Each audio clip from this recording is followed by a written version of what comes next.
Installing peel and stick underlayment is a great way to protect the roof edge from ice dams and wind-driven rain. Here's how to install it.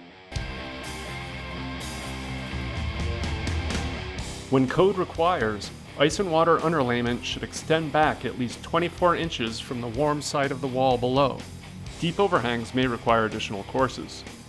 To start, measure up the roof 35 inches and snap a reference line.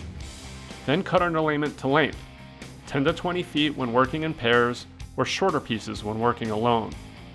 Position the underlayment along the edge of the roof, lining it up with the reference line.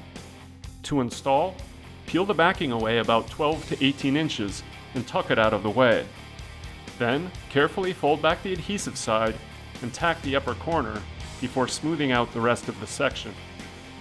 Continue to peel backing away in manageable sections and use firm hand pressure to smooth the underlayment out. For this underlayment available from Zip System, no rolling or fasteners are required, just firm, even pressure to make it stick. For adjacent pieces, be sure to overlap vertical joints by at least 6 inches and horizontal joints between rows by at least 3.5 inches. Finally, lap the 1-inch overhang onto the subfascia to seal the edge and keep out the elements.